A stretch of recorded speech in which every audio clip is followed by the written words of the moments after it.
자, 67페이지 이제 착오에 의한 의사표시가 나오고 있죠. 의의는 이렇습니다. 의사와 표시가 불일치됐음을 모르고 하는 것이 착오에 의한 의사표시입니다. 뻔히 알면서 하는 건 뭐예요? 거짓말. 진이 아닌 의사표시. 알면서 짜고 하는 것은 뭐예요? 짜고 하는 거짓말, 통정어의 표시. 모르고 한 건 실수한 거죠. 이게 뭐죠? 착오에 의한 의사표시고요. 일단 착오에 의한 의사표시도 표시된 대로 효과가 생겨요. 유효한 거예요.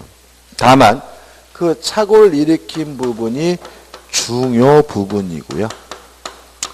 착오를 일으킨 것에 대해서 중대한 과실, 중과실이 없으면 이때는 취소하는 것이 가능한데, 다만 이 취소를 가지고 선의의 제3자, 모르는 제3자에게 뭐 하지 못하죠? 대항하지 못합니다.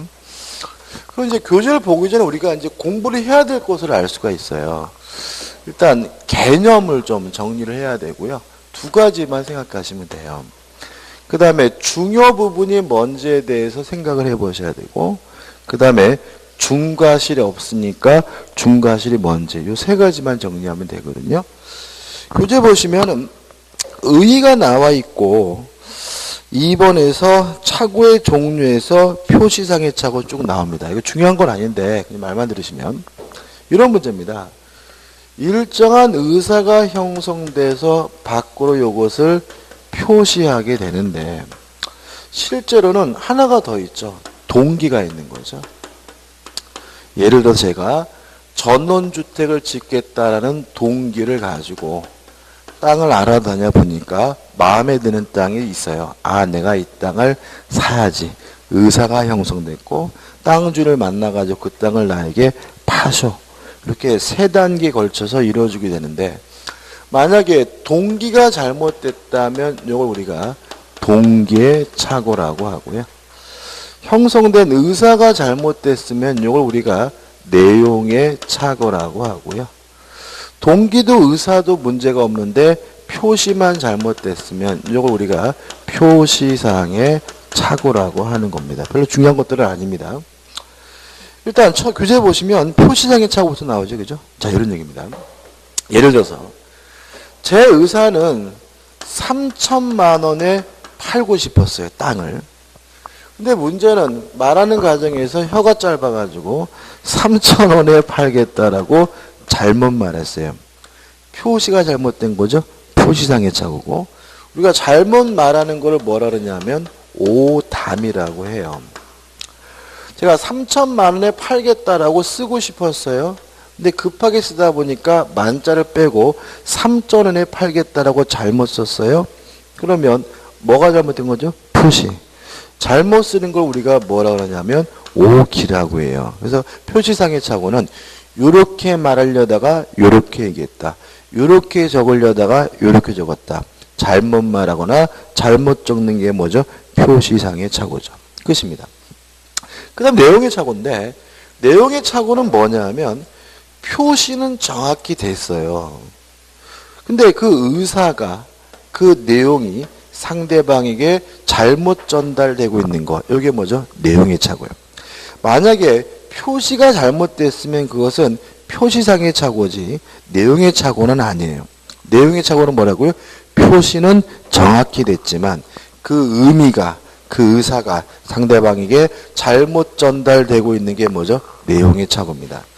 예를 들어서 제가 이렇게 얘기했습니다. 제 친구한테, 야, 이 자식아, 잘 먹고 잘 살아, 이 자식아. 그랬더니 이놈이 고마워 이런단 말이죠. 이게 내용의 착오예요. 왜냐하면 저는 잘 먹고 잘 살아라고 말한 뜻이 뭐예요? 나가 뒤지라는 뜻이었잖아요. 근데 그쪽에서 뭐예요?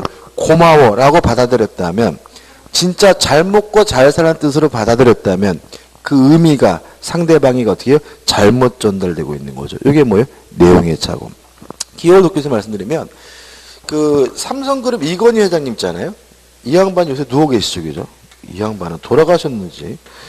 근데 이 양반이 좀 말투가 어눌하신데 지금도 기억나는 게, 옛날에 이명박 정권 때 이건희 회장이 그 해외에 갔다 오다가 공항에서 나오는데 기자가 물어봤어요. 돌발적으로. 회장님, 이명박 정권의 경제 정책에 대해서 어떻게 생각하십니까? 이렇게 물어봤더니 이 양반이 낙제점은 아닌 것 같다라고 말을 했어요. 그래가지고 이게 어떻게 해요? 크게 보도가 됐어요. 삼성그룹 이건희 회장이 뭐죠? 경제 정책을 그지같이 한다. 그래서 낙제점은 아니지만 들게 못한다. 이런 식으로 기사 나온 거죠. 그래가지고 청와대에서 발끈해가지고 다음날 대변인이 나와가지고 건방지다. 기업을 경영하는 사람이 무슨 뭐 정부를 상대로 경영을 들게 못한다라고 비판을 할 수가 있느냐. 막 이렇게 발표를 하고요. 그러니까 또 며칠 있다가 삼성그룹에서 사장이 나와가지고 그게 그런 뜻은 아니다. 원래 이건희 회장의 특이한 말투인데 낙저점이 아니라는 얘기는 더럽게 못했다는 뜻이 아니라 참 잘했다는 뜻이다. 라고 발표를 해요. 자, 이게 내용이 자고예요. 무슨 말이냐면 낙제점이 아니다라는 의미가 말하는 사람은 뭐라고요? 참 잘했다라는 의미로 말한 건데 정부는 이명박 대통령이 뭐라고요? 더럽게 못한다라고 받아들였잖아요. 이런 게 뭐라고요? 내용의 착오예요. 이해되시죠? 근데 교재가 좀 문제가 있는데 교재 보시면 내용의 착오 해가지고 내용의 착오는 표의자가 표시행위 의미를 잘못 이해하는 것이다. 조금 이상한데 표의자는 표시하고자 하는 것을 표시하지만 그 표시의 법적 의미를 잘못 이해한다. 그래서 만약에 의미가 잘못 전달됐다라는 의미라면 뭐 의의는 문제가 없는데 기억 파운드와 달러를 동일 가치로 옷으로 오시나요? 이건 착오가 아니에요. 무식한 겁니다. 그러니까 우리 법은요, 무식한 건 용서하지 않습니다. 그러니까 예를 들어가지고, 일방통행로를 거꾸로 들어갔어요? 잡혔어요? 제가 잘 몰랐는데요? 그러면 용서, 이거 아니잖아요. 다시 말하면, 잘 몰랐던 어떻든 간에 법을 위반하면 뭐예요? 처벌하는 거죠. 그래서 법은 무지한 거, 무식한 거는 뭐의 대상이에요? 고려의 대상이 아니에요. 이거 의미가 없는 거고. 그 다음에, 1만 파운드라고 적을 생각으로 1만 달러로 적었다? 그러면 이렇게 적으려다가 이렇게 적은 것이니까 이거는 전형적인 뭐예요? 표시상의 착오예요. 그죠? 그래서 이 사람 지금 뭐라고요? 1만 파운드라고 적으려다가 뭐라고요? 1만 파운드로 적었다면 이렇게 적으려다가 뭐예요? 이렇게 적은 거니까 이거는 내용의 착오가 아니라 뭐죠? 표시상의 착오예요. 그러면 내용의 착오가 되려면 어떻게 되냐면 이런 의미가 됩니다. 가장 전형적인 것이 갑이라는 사람이 을에게 100달러에 팔겠다라고 정확하게 뭘 했냐면 표시를 했어요. 그러면 을은 당연히 우리는 뭐로요? 미국 달러로 받아들이겠죠? 근데 만약에 갑은 지 딴에는 만약에 호주 달러로 100달러였다면 정확히 기재했더라도 그 의미가 상대방에게 어떻게 해요? 다르게 전달되고 있죠. 이렇게 해야 뭐가 되는 거예요? 내용의 착오가 되는 거예요. 이렇게 적으려다가 이렇게 적은 것은 뭐예요? 표시상의 착오입니다. 그 다음에 니은번 볼까요? 보통 보증을 서준다라고 생각하였으나 연대 보증과 보통 보증이 같은 것을 이해하고 연대 보증인이 된 경우 이것도 좀 좀 그렇죠? 그죠? 솔직히 연대 보증과 보통 보증이 같은 의미라고 생각하는 거는 뭐예요? 무식한 거니까. 이거는 뭐예요? 고려의 대상은 아니에요. 근데 이거는 내용의 착오는 맞아요. 자, 한번 생각해 보세요.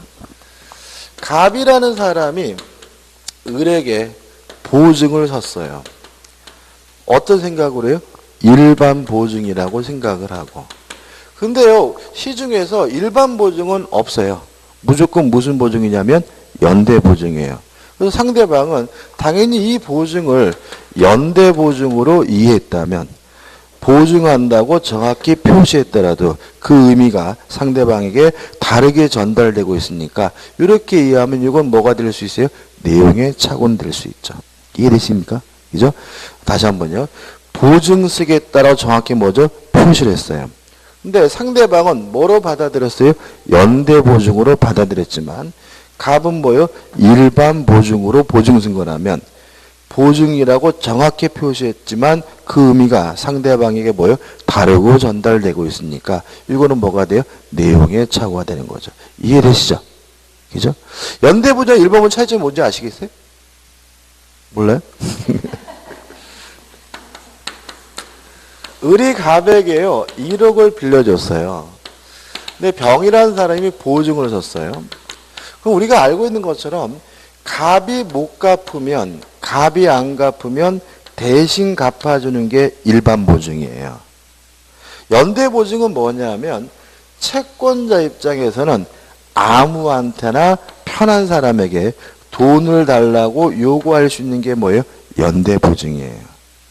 그래서 일반적으로 일반 보증은 안 써요. 은행은요.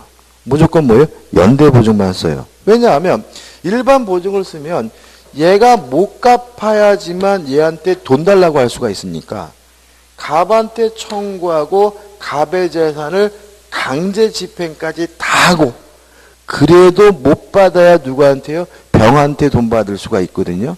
그러면 은행이 뭐죠? 불편하잖아요. 그래서 일반적으로 그냥 무슨 보증을 세워요? 연대 보증. 그래서 어떻게 해요? 갑이 한 달만 연체하고 있어도 보증인한테 뭐예요? 돈 달라고 연락 오는 거예요. 왜요? 연대 보증은 아무한테나 뭐죠? 편한 사람에게 돈 달라고 할 수가 있는 보증이 뭐예요? 연대 보증이기 때문에. 이해되시죠? 그죠? 이것도 이해되시나요? 그러니까 우리가 생각할 때는 뭔 줄 알아요? 일반 보증인 줄 알죠? 실제로는 뭐만 쓰인다고요? 연대 보증만. 그래서 갑이 보증한다고 했지만 실제로는 뭐예요? 연대 보증이었다면 이건 뭐가 돼요? 내용의 착오가 될 수가 있는 거죠. 이해되시죠? 그죠?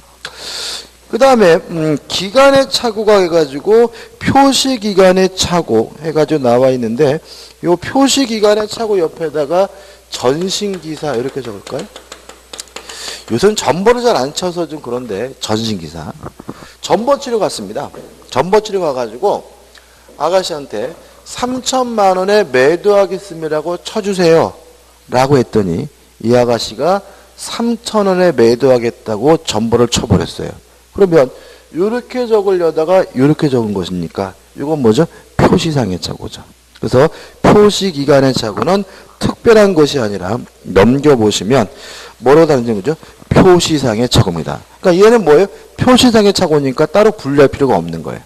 그 다음에 니은번 전달기간의 착오는 교재에 나와 있는 것처럼 집변 아저씨를 생각하면 됩니다. 뭐죠? 집변.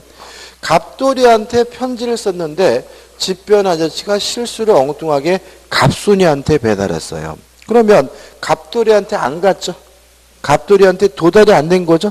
이것은 아예 효과가 아예 없는 거니까 뭐에 관한 문제가 아니에요? 착오에 관한 문제가 아니에요. 그래서 결국은 이것도 따로 하는 것이 아니라 그냥 뭐의 일종이라고요? 표시상의 착오로 정리하면 되는 거고 전달기간 착오는 뭐가 아니라고요? 착오가 아니다. 이렇게 되는 거죠. 그 다음 이제 뭐가 나옵니까? 동계착오죠. 그죠? 일단 동계착오 들어가기 전에 요 두 가지는 중요하지 않아요.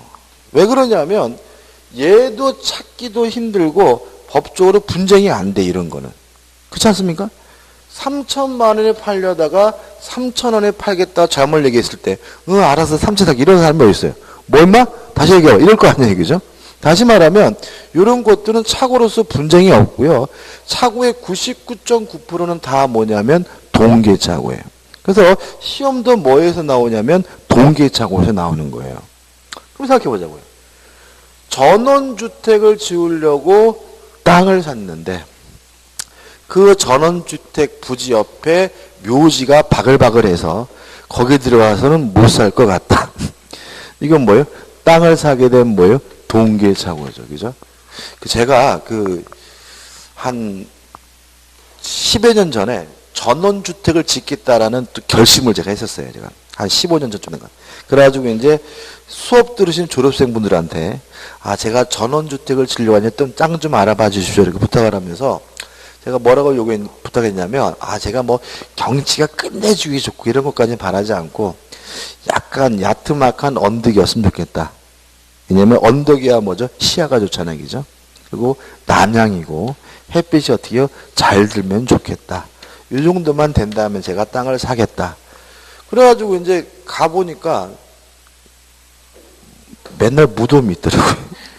이게 무덤 입지더라고요. 그잖아요. 그죠? 야트막한 언덕에 양지 바른 곳 하면 딱 이게 뭐예요? 무덤 입지더라고요. 그래가지고 땅을 보러 가가지고 결국 못 샀어요. 왜냐면 가면 맨 무덤. 그리고 그 다음부터 제가 이렇게 다녀보니까 근사한 전원주택이잖아요. 옆에 잘 보시면 꼭 무덤이 있어요. 꼭 무덤이 있어. 이게 뭐냐면은 이 무덤 입지하고 전원 입지하고 아주 비슷해요. 근데 저는 굉장히 겁이 많은 사람이어서 옆에 무덤이 있으면 못 살 것 같더라고요. 그래서 제가 안 샀는데 이런 거 다 뭐죠? 동계자고. 그린벨트가 해제가 되면 땅값이 오를 줄 알고 땅을 샀는데 해제가 안 되더라. 땅을 사게 되면 뭐예요? 동계자고.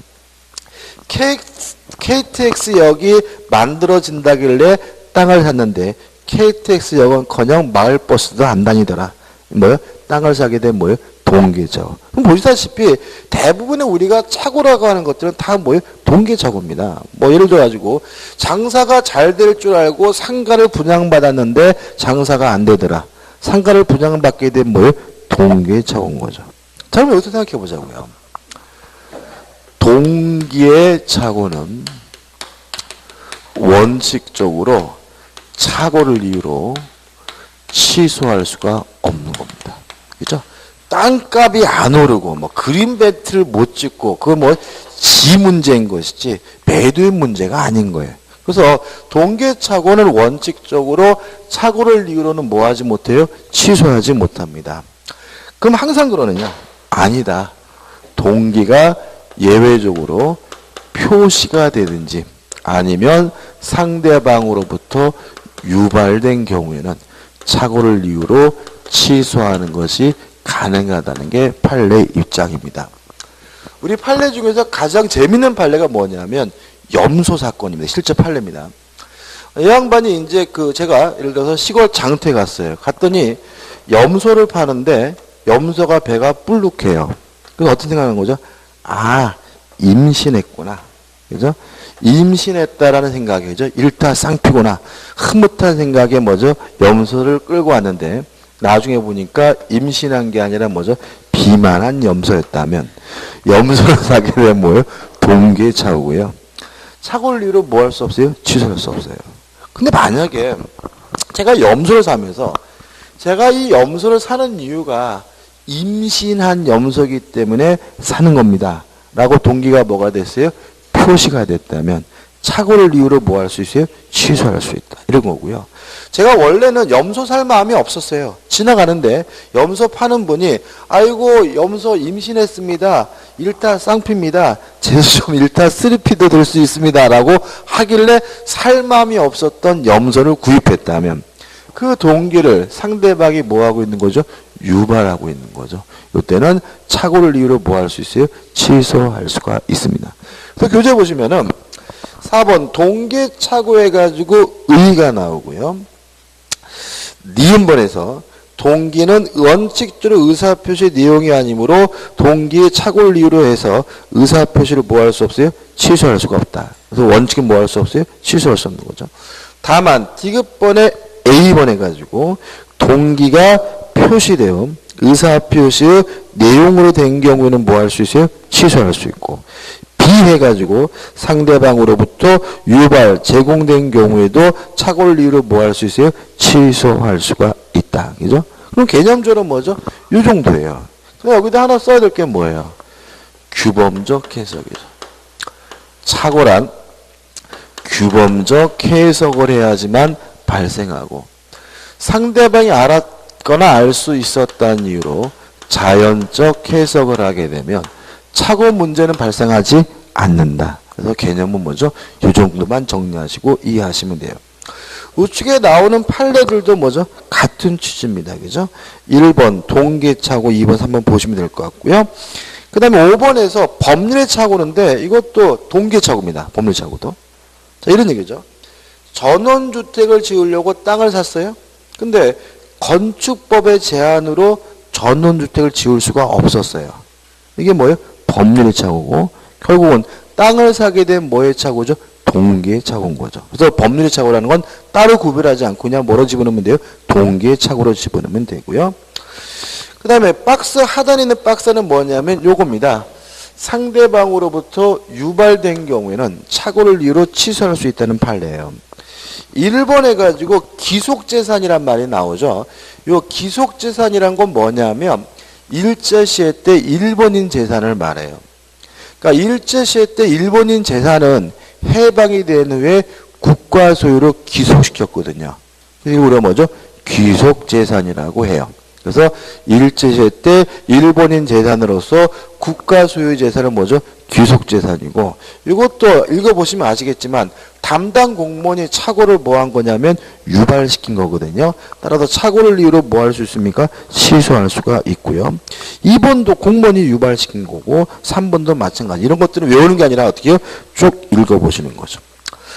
그 다음에 넘겨보시면 3번 착오를 위한 취소하기 위한 요건에서 이제 뭐가 나오죠? 중요 부분. 근데 문제가 뭐냐면 중요 부분에서 우리 교재에 아주 자세하게 71페이지까지 박스로 정리되어 있거든요. 근데 이거를 제가 이렇게 강의를 해보면 깨알같이 외우더라도 문제를 못 맞추시더라고요. 왜냐하면 뭔 소린지를 몰라가지고. 뭔 소린지를. 그러니까 뭔 소린지 모르고 결론만 기억하는 건 의미가 없고요. 그래서 차라리 큰 틀을 기억하시고 교재에 나와 있는 건 뭐예요? 연습하는 거예요. 교재에 나와 있는 게 또 나온다는 보장은 없는 거예요. 그죠? 다른 게 나올 테지만 어떻게 해요? 연습하는 건데, 그래서 정리는 간단하게 할 수가 있어요.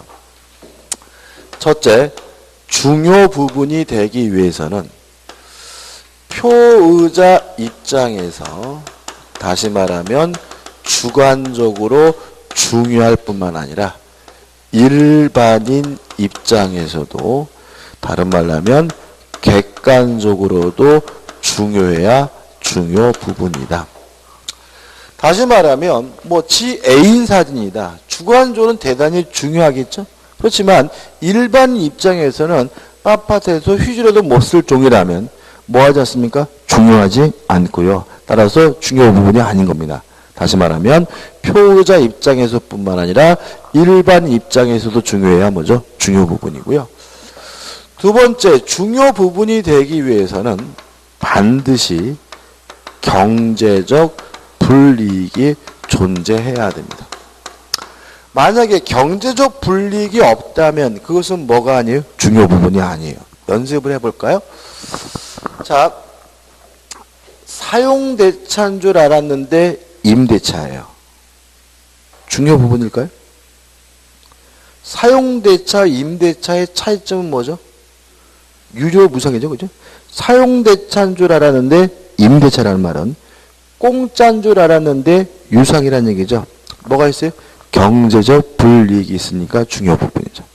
반대로 임대차인 줄 알았는데 사용대차예요. 경제적 불이익 없죠? 그럼 뭐가 아니에요? 중요 부분이 아닌 거예요. 이해되시나요? 그죠? 자, 갑돌이한테 돈 빌린 줄 알았는데 나중에 보니까 갑순이한테 빌린 거예요. 중요 부분일까요?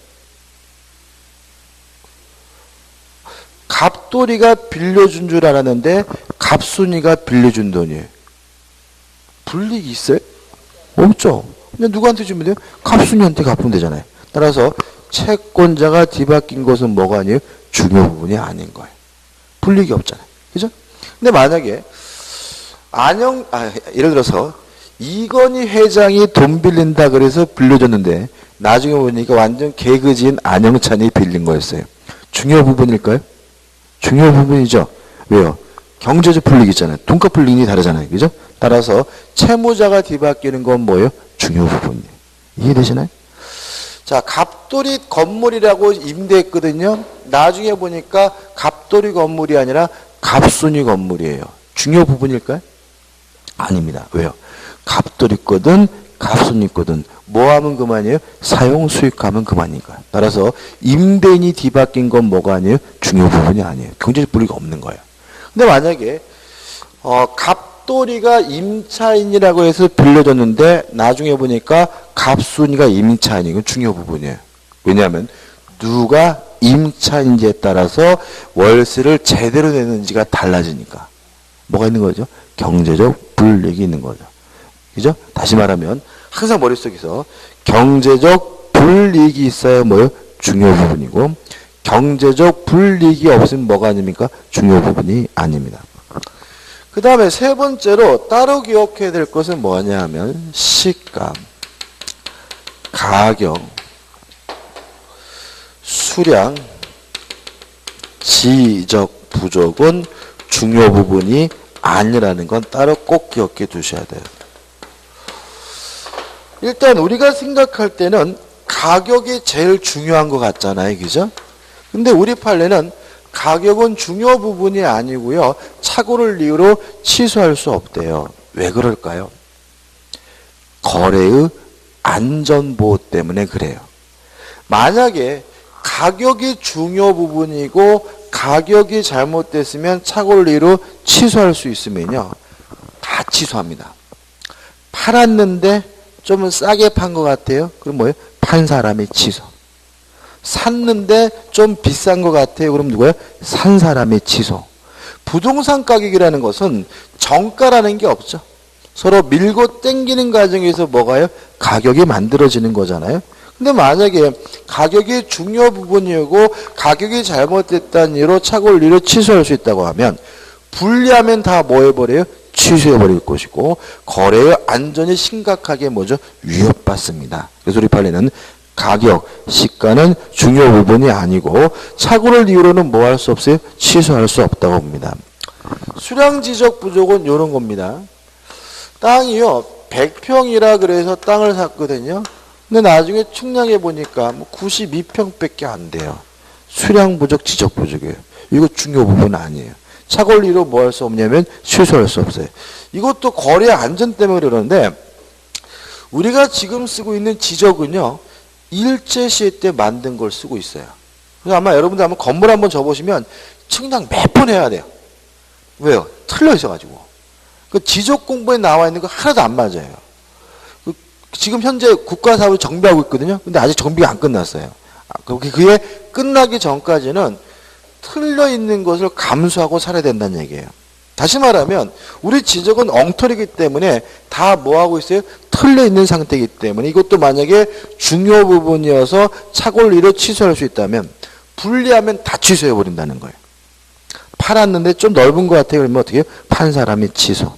샀는데 어떻게 해요? 좁은 것 같아요. 그러면 어떻게 해요? 산 사람이 취소. 따라서 이것도 거래의 안전보호를 위해서 지적이 정비되기 전까지는 감수해야 될 일이다. 그래서 지적, 수량 부족을 이유로는 중요 부분이 아니고 착오를 이유로 취소할 수 없다는 게 판례입니다. 그래서 거래 가맹도 그래요.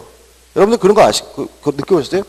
땅 사러 가셔가지고 아이고 좁은데 좀 사기 전에 측량부터 하면 안 돼. 그러면 절대로 안 된다 그래요. 뭐부터 하라고요? 매매 계약서부터 쓰자 그래요. 계약 쓰고 나야 측량할 수 있다 그래요. 왜요? 계약서를 쓰면 땅이 좁더라도 착오를 이유로 뭐 하지 못해요? 취소하지 못하니까. 그러니까 결국은 측량하지 말라 그러면 어떻게 해요? 아, 이 땅은 좁구나라고 생각하면 돼요. 그렇지 않습니까? 그죠?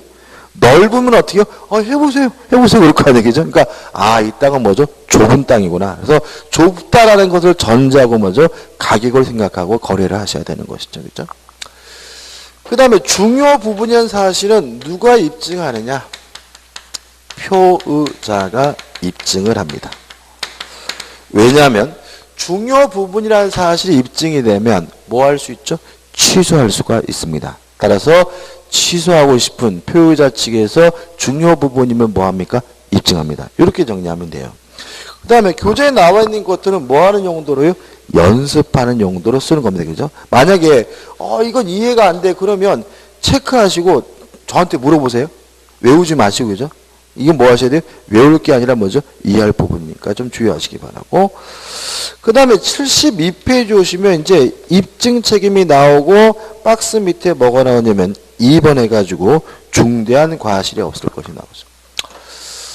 일단 중대한 과실이 없어야 취소할 수 있다는 말은 결국은 중과실이 아니라 과실이 존재하는 경우에도 취소가 가능하다는 얘기입니다.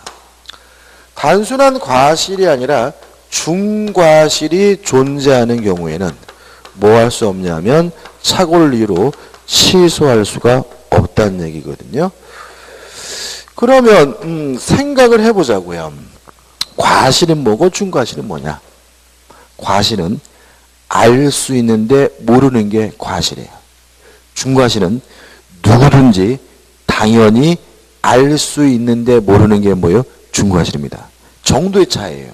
그래서 과실은 알 수 있는데 몰랐다 주의 의무를 결여하는 것이 과실이고요. 중과실은 누구든지 당연히 알아야 되는데 몰랐다 현저한 주의 의무가 결여가 되어 있는 것이 뭐예요? 중과실이에요. 그럼 이걸 어떻게 구별할 것인가? 우리 판례는 이렇게 구별하셔야 됩니다.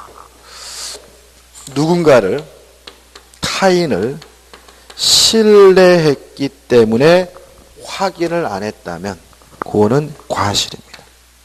따라서 착오를 이유로 뭐 할 수 있냐면 취소할 수 있어요. 이에 반해서 아무런 이유도 없이 무작정 확인 안 했다면 그것은 뭐예요? 중과실입니다. 착오를 이유로 뭐 할 수 없어요? 취소할 수 없어요. 예를 들어서 제가 임대차 계약을 하면서 등기부 등본을 안 떼봤어요. 확인 안 해본 거죠. 근데 나중에 보니까 저보다 선순위로 엄청나게 큰 금액의 근저당이 설정되어 있었어요. 그럼 물론 저에게 뭐가 있는 거죠? 경제적 불이익이 있는 거죠. 이랬을 때 착오를 이유로 취소할 수 있느냐? 만약에 제가 아무런 이유도 없이 등기부 등본을 안 떼봤으면요. 그것은 뭐예요? 중과실이에요. 따라서 착오를 이유로 뭐 할 수 없는 거예요? 취소할 수 없는 거예요. 근데 만약에 중개업자가 깨끗합니다. 걱정하지 마세요라고 하길래 믿고 확인 안 했다면 그거는 뭐예요? 과실이에요. 착오를 이유로 뭐 할 수 있는 거예요? 취소할 수 있는 거예요. 구별하실 수 있겠죠? 그럼 교재 좀 보자고요. 교재 좌측에 박스에 보시면 중대한 과실에서 기업 보세요.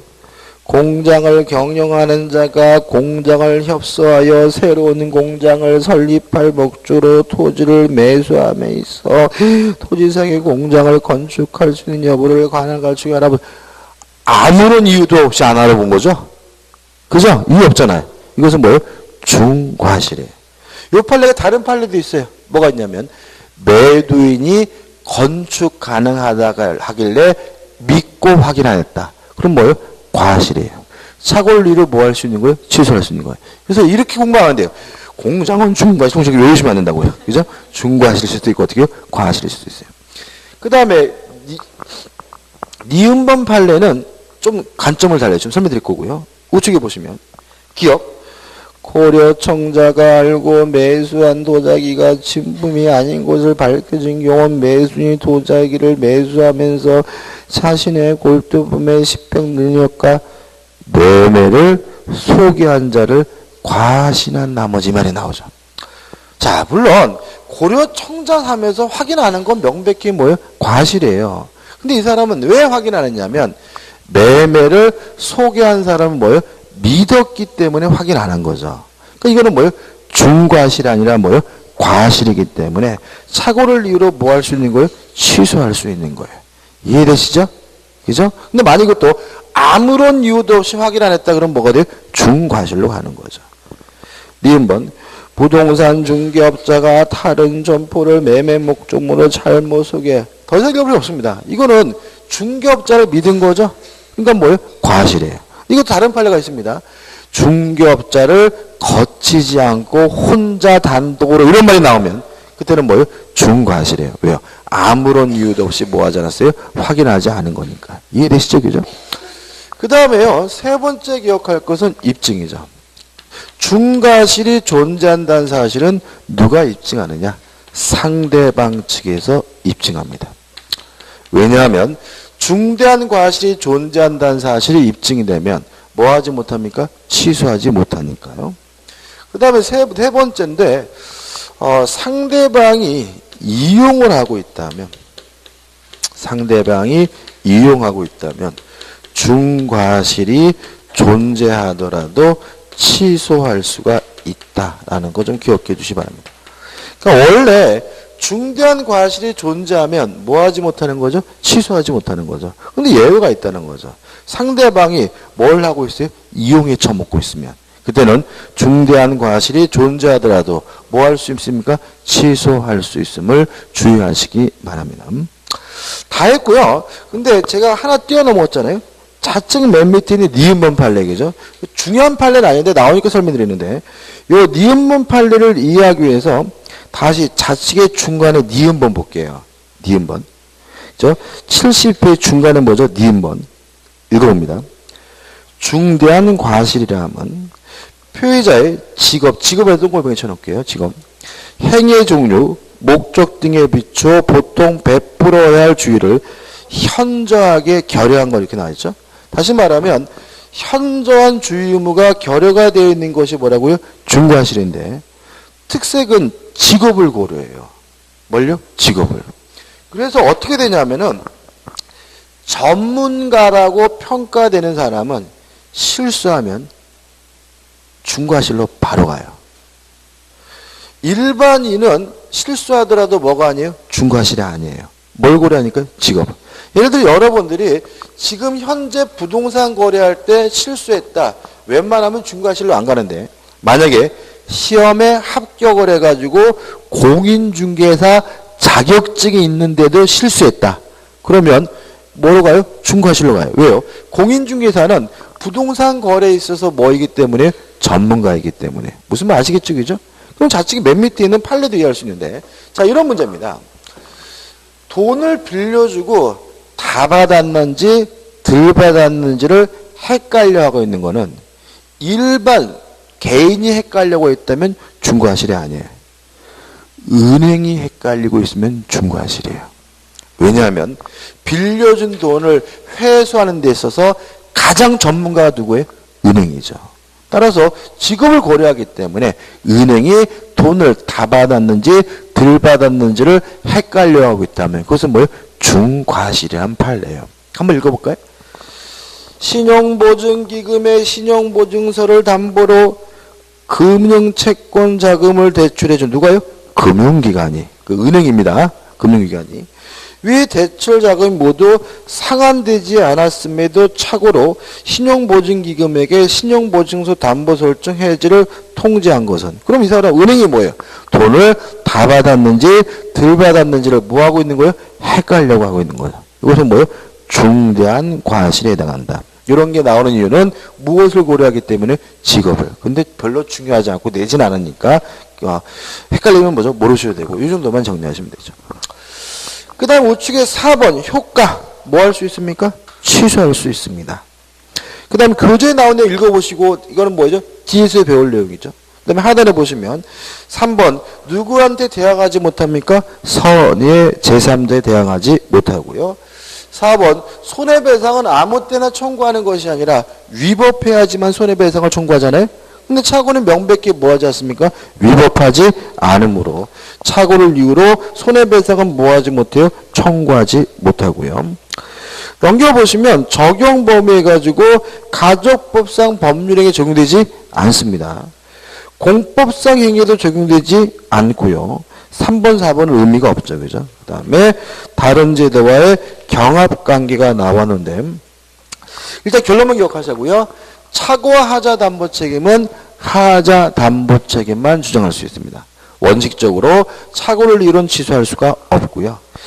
2번 사기와 착오는 선택적 행사가 가능합니다. 다시 말하면 사기를 당한 사람은 사기를 이유로 취소하거나 착오를 이유로 취소하거나 뭐 할 수 있어요? 선택할 수 있고 왜 그런지는 우리가 다음 주에 사기할 때 말씀드릴 거고 우측에 3번도 일단 결론만 기억하자고요. 해제와 착오 해제된 후에도 착오를 이유로 취소하는 것이 뭐죠? 가능하다. 기억해 두시고 그 다음에 4번 화해계약과 착오인데요. 화해계약은 원칙적으로 착오를 이유로 취소할 수가 없습니다. 다만 분쟁 이해의 사항이라는 착오는 착오를 이유로 뭐 할 수 있냐면 취소할 수 있다 정도고요. 7번 당사자 간의 특약으로 취소권을 뭐 할 수 있어요? 배제할 수는 있습니다. 확인 문제입니다. 착오로 인한 의사표시에 관한 설명으로 틀린 것은 1번 표의자의 중대한 과실은 법률행 효력을 부인하는 자. 부인하는 자는 누구를 말하는 거죠? 취소하고 싶은 사람이죠. 취소는 누가 하는 거죠? 표의자가. 그죠? 근데 중과실의 존재에 관한 입증은 취소하고 싶은 표의자가 하는 것이 아니라 취소를 못하게 막고 싶은 어떻게 해요? 상대방이 하는 거니까 효력을 부인한 자가 증명하여야 한다. X가 되는 거죠. 2번 동기처가 상대방에 의해 유발된 경우 동기가 표시되지 않았다고 하여 중요본의 착오가 될 수 없는 것은 아니다라는 말은 표시가 되든지 아니면 유발된 경우에 취소할 수 있다는 말은 유발됐으면 표시가 안 됐더라도 뭐 할 수 있어요? 취소할 수 있다는 얘기니까 맞는 질문이고요. 3번 가압류 등기가 없다고 믿고 보증하였더라도 그 가압류 등기가 원인무인 경우 자 중요 부분이 되려면 뭐가 있어야 돼요? 경제적 불이익이 있어야죠. 가압류 등기가 무효라면 아무런 불이익이 없는 거죠. 따라서 착오를 이유로 취소할 수 없다. 맞는 질문이죠. 4번 매수인이 중도금의 미지급을 이유로 매도인이 계약을 적법하게 해제한 후라도 매수인은 착오를 이유로 그 계약 전체를 취소할 수 있다. 맞습니다. 해제된 후에도 취소가 가능하다. 이렇게 기억하시면 되고 5번 매매 계약 당사자가 모두 매매 목적물인 X토지예요. 그러면 다시 말씀드리지만 착오는 무슨 해석을 해야지 마요? 규범적 해석. 그죠? 근데 이거는 매매 당사자가 모두 매매 목적물인 X. 그러면 매매 목적물이 X라는 사실을 당사자가 알았다는 얘기죠. 이거는 뭐예요? 자연적 해석 사례고 자연적 해석을 하는 경우에는 착오를 이유로 뭐 할 수 없어요? 취소할 수 없으니까. X토지 지번에 착오를 일으켜 계약서의 목적물 Y토지로 표시한 경우 착오를 이유로 의사표시를 취소할 수 없다는 질문은 뭐죠? 맞는 질문이 되죠. 다시 말씀드리면 규범적 해석을 해야지만 착오 문제가 발생함을 잊지 마시기 바랍니다. 오늘 여기까지 하겠습니다. 여기까지 하고 다음 주에 이제 하자 있는 의사표시부터 들어가도록 하겠습니다. 오늘 수고 많으셨습니다. 감사합니다.